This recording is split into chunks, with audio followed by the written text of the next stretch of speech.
Hi guys, welcome back to my channel and also welcome if you are new. I'm so grateful to have you all here. So my name is AkuaB and here on this channel I cover all things faith, culture and encouragement. And as you can see from the title, this is the last of the double upload for today of The Chosen Season 2 Episode 3. And we're going to be finishing off today's double episode with part 2.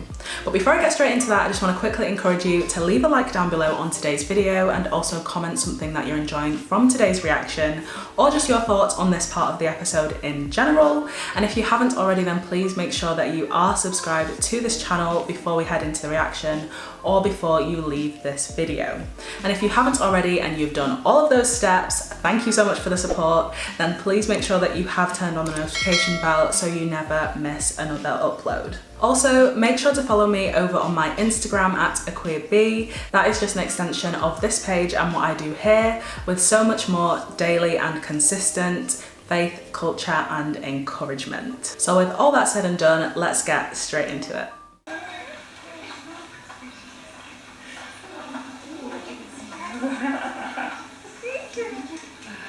We thought you were coming tomorrow. Well, some friends were able to come with me. Oh, so Mary. they come on today, and they're seeing some family in the area. You will be with us for a little while, yes? To the feast, and then we'll see. Oh, Philip! Shalom! What are you doing here? With your son now. Is John all right? I haven't spoken to him in a while. John is fine, but he said the time was now, so here I am trying to make myself useful. Mary, this is Matthew. He wasn't with us at the wedding. Ah, shalom, Matthew. Welcome. Oh, look. That's fine clothing. Thank you. What do you do? I don't. He's a new student. Jesus called him. Ah, lovely. Well, I'm sure you're someone special. So, was today a very long day? I saw a lot of people. Simon told me to come back here. Do we know when Jesus will be finished? We walked here from Philippi this morning and he hasn't stopped since then. He has always been a worker. He gets that from his father. Both of them, I suppose. Speaking of work, I see the food. You look exhausted. I'm here to help. Me. I'll be very, very soon.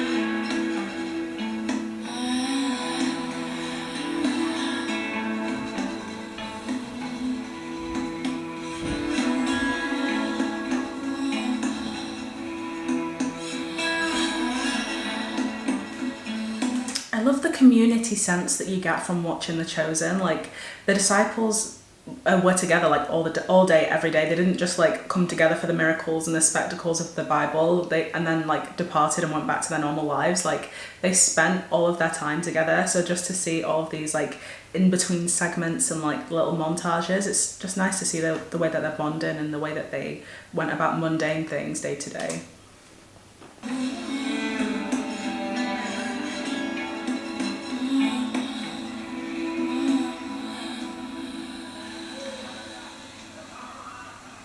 Andrew, I need a mental break.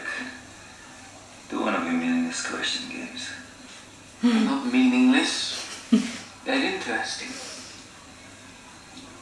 And I've got one I've been thinking about lately. What would you do for unlimited money? Or what would you give up?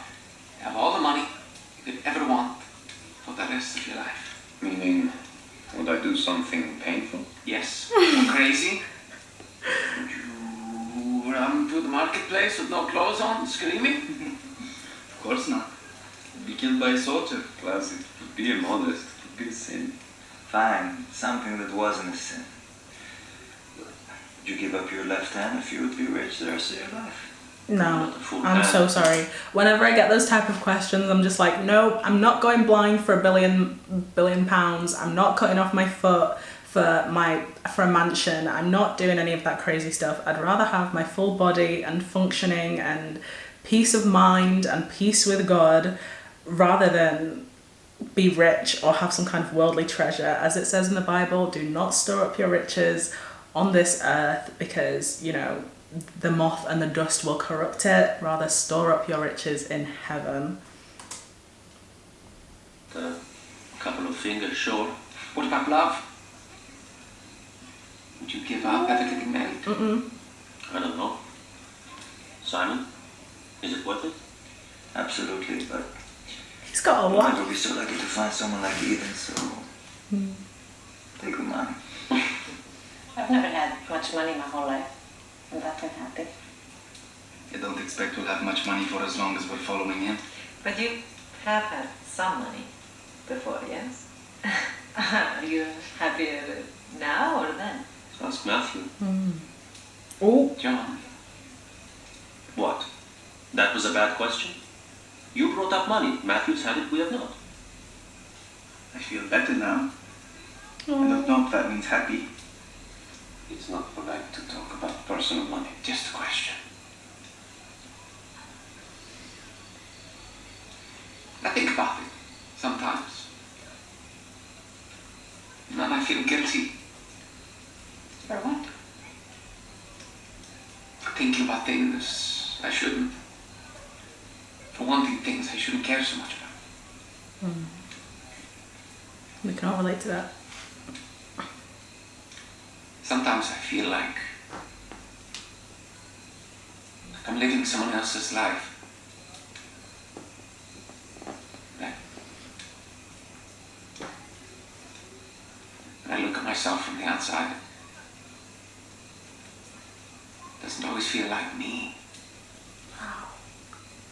That's like crazy imposter syndrome. I actually wonder if the disciples would have felt any imposter syndrome, like feeling that people perceive you to be more than what you actually believe that you are, and there's a bit of a I don't know if it's called dissonance, cognitive dissonance there, or like it's not cognitive dissonance, I don't think, like a disconnect between how you perceive yourself and how you think that other people perceive you, or how other people do perceive you. It's like a real thing that like people deal with. Like, I wonder if the disciples Feels like someone dealt was with that. trying to live up to the heroes of our history. Like I have to do something great. But I know I'm not great. This is getting deep. Not even more now, being with him. I understand. I feel like I need to not make any more mistakes. What do you think I felt? You must feel that every day. No? Not anymore. He always reassured me, and God always made me feel like I shouldn't be burdened. So how did you feel when that happened? Well, what happened? His birth. Even before that, how did you know? When did you know who he was? I don't know. We're all tired. Do you really want to hear all that? Yes. Oh. Well, nothing about it was easy, I can tell you that. It wasn't in my hometown. My mother wasn't there. We had no midwife. I don't know if I'm ready to give all the details. Maybe some other time. But I do remember this. When Joseph handed him to me, it was like nothing I expected. It was like everything I'd heard about having a baby, but I thought this would be completely different. What do you mean? I had to clean him off. He was covered in... I will be polite. He needed to be cleaned. And he was cold. And he was crying. And he needed my help.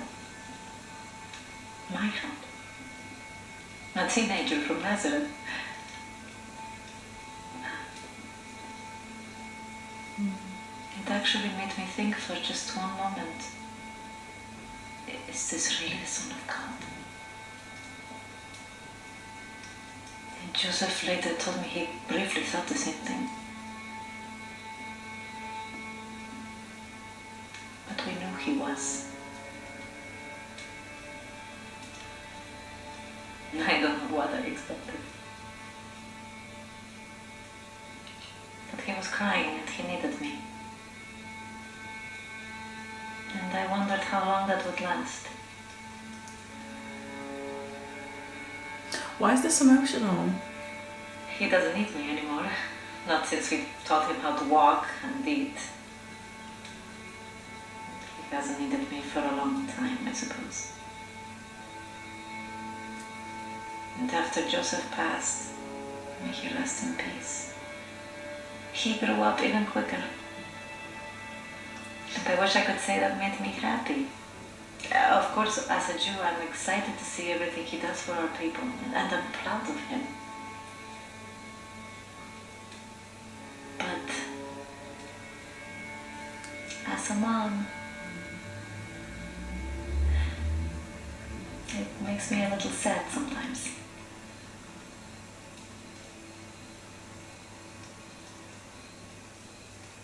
So it's good to be with all of you for a bit. I can find ways to help. I'll take it. Wow.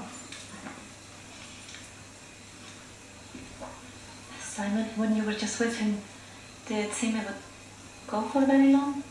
It's tough to tell. The line was dying down, but he won't send anyone away anyway, so we'll see. A good check on them. That was so like, that was a lot. Like, The Chosen, it just does such a good job of like bringing to life the parts that aren't the focal point, like the disciples' mundane relationship, day-to-day activities, their backstories, all of that stuff. It really just like brings it to life. And like, obviously everyone knows Jesus came into the world through a virgin, all of this stuff, and it's just like to actually listen to a little monologue of Mary's emotions and like how she felt and all of this stuff as she was going through it. Like, it's just like mind-blowing to see it. It's just so crazy. I keep saying crazy, but it's intense. Can I take your pen? Yes, thank you.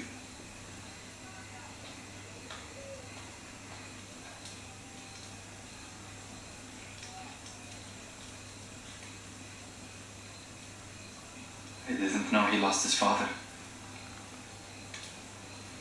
I lost mine several years ago. I'll have to ask him about that.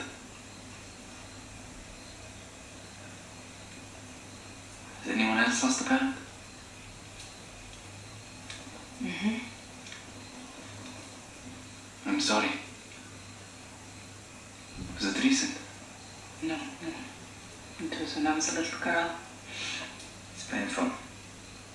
Sorry. Thank you. It was.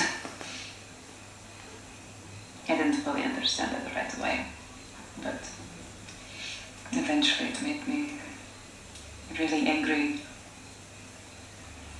And I left when I was young. Left home. Left everything. Everything. I tried to stop acting like a Jew.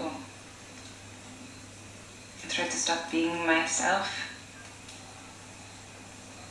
And then later, as some of the people from our town, including some of you knew about,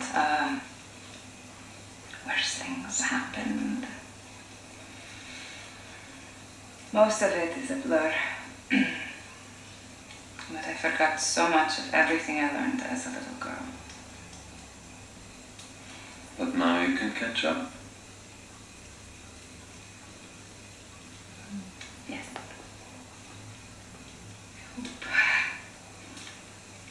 With Matthew and Rayman. about this. We're not as good as you think. Most of us. But you were the one with your nose in the writing, still are. A little. Not as good as others. Oh, come on. You could recite half of Torah if you had to. Yeah, maybe. Yeah, maybe. Still going. I couldn't do any more, but they said they got it. I really want to be a good student. I don't think any of us went to Bet Midrash or did much study after school. What's so surprising about all this? Thomas, did you?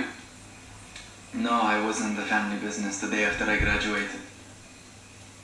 13 years old and I was preparing and serving food at weddings. I was not a student at all, believe me. Hey, I wasn't even good at praying until recently. I would get bored with it. You know, the same thing over and over. I learned to love it as I got older. I wasn't great at any of it when I was a student. I wasn't either. I didn't like all the rules. I never struggled with it. I do what I'm told. Yes, I'm the same. I've always been a rule follower. I've always loved the history, the stories, so I always loved the rules too. Sama? I had my moments. One time, when my parents were asleep, I had meat with cheese, just to see what I was missing. Have you ever done that? I feel too guilty. You feel guilty about everything. Right after you were born, you said sorry to Ima for causing her pain. Forget the guilt. I was sick for days. I haven't violated a single food rule since. I tried pork once. How? We were traveling and we were in a Gentile marketplace and I just grabbed a piece. Really? Oh, it was marvelous. One time on the boat, we were approaching a Shabbat sunset. Abba and John had finished their tasks, and I still had to put my fish in the barrels because I had so many. No, it's because you were going too slow. Because you're too careful. No, it was because I had so many. Okay. So you have to put them away, obviously, before the sun sets, or they'll rot the next day, and you can't clean them during Shabbat. So I started yelling to the others, "Hey, come on, help me!" No, they just laughed at me and walked home. I had to work so hard and so fast, I ended up spilling some of the fish back in the water. But I finished just in time. And I was breathing so hard, I vomited. Oh no. You had to wait 2 whole days to clean it up. Oh no. Oh, sorry. I've grown to love being Jewish, and I've grown to love following the law, but it can be exhausting. Following the law or being Jewish? Both. Always has been. Even before the occupation. Yes, but aren't we used to it by now? Hasn't it made us stronger? I don't get it, if I'm honest. I don't know why God has allowed the occupation. I'd love to ask him more about that. Why this has been allowed for so long. It's hard to feel like the chosen people. I've been there. But it's all worth it now, yes? The wait is over.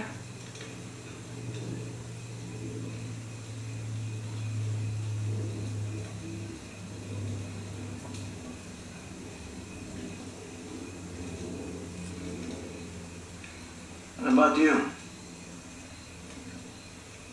What do you mean? Has it been difficult for you all this time? The occupation, following Jewish law? My life has not been easy. Oh, it hasn't. What was more painful for you? Escaping Roman persecution by working for them, or escaping your guilt with all the money?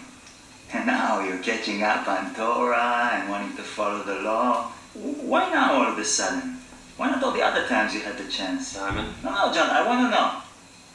Mary had horrible trauma. She didn't choose all that happened to her. What's your excuse? What do you want me to say? I don't know what you want from me. An apology. What? Sam, it's not wrong. You can be more delicate about it, but you did choose to work for them. And you made my life even harder than it already was. Oh, You haven't apologized. I totally forgot that he was like demanding their money in the No, first don't season. say it. I don't want you to apologize. It doesn't matter. What would hearing him say sorry do? I won't forgive it anyway. What keeps putting you in authority? Who are you to forgive or not to forgive? What, you're on his side? No, of course not, but you've had your problems too. What about apologizing for what you almost did to us with their own? I didn't go through with it. I was trying to save my family's life, and I love you, John, but that's not something you have to worry about when Zeb and Salome are looking out for you. But you put me in a desperate position where I did things I would never have done otherwise. And I've repented for them. And John and James, I am sorry, but I didn't go through with it. What is your excuse? I was a successful businessman and yet I was always behind. He wasn't your tax collector. You quit defending him. I want an answer. Hey, you're new. Do you even know what it's like to be Jewish? To suffer for centuries and centuries because of it, but to still commit to it? To protect our heritage even though it never stops being painful, because the one comfort we have is to know that we're doing it together. Like we're all suffering together, but if we just wait a little longer, if we hold tight just a little more, we'll have rescue because we're chosen, all of us. And you betrayed that, and you spit on it. I can't forgive it. I'll never forgive it. All right. You said what you needed to say. Sit down, Simon. You sit down first. Oh my goodness.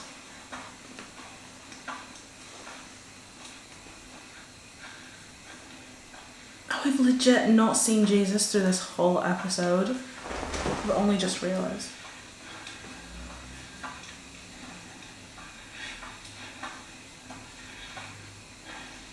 Good night.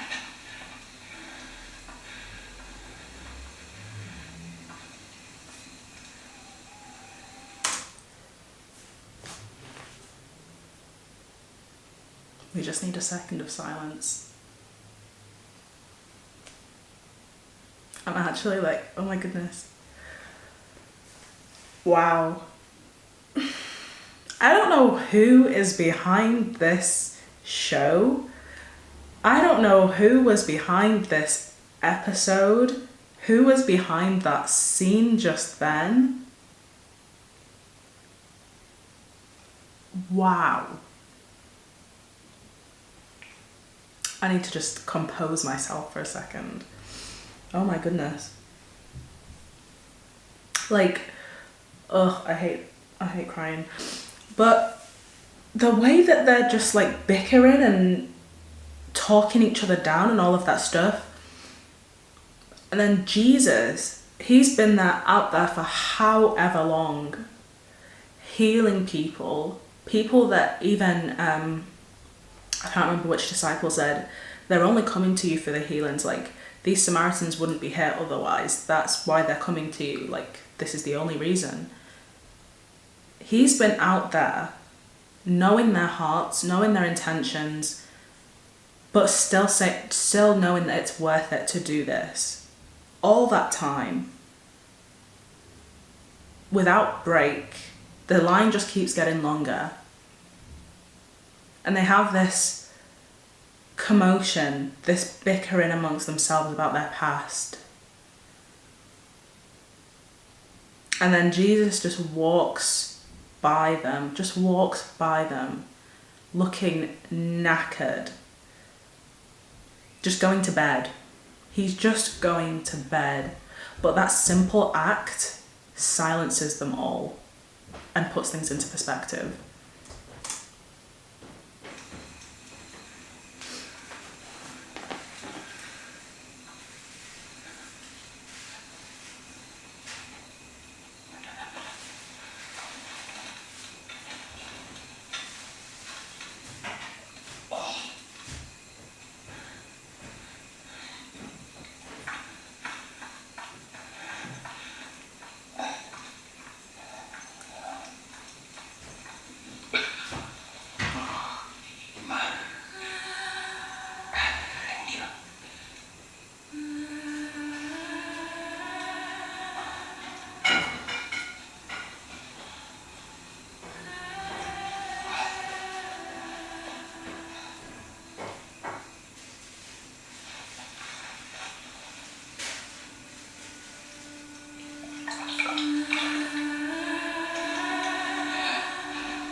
One more. There we go. I'm a mess. Good. What would I do without you, Ima? Get some sleep. Okay. I'm so tired.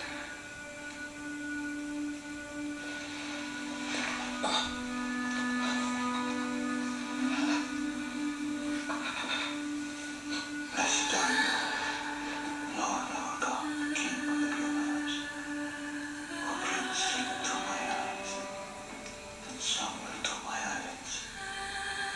Be it be your will, Lord my God, God of my ancestors, that I lie down in peace, and that I arise in peace.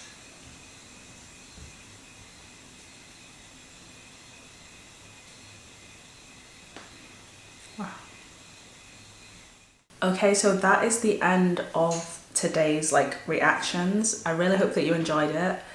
It was definitely like very emotional, and I think I got out like all that I wanted to say within the reaction. I talked for a very long time, so I'm just going to leave it here and just reflect on it, and I'll come back with some more thoughts and commentary in my episode 4 reaction. So yeah, stay blessed, and I will catch you in my next reaction. Bye.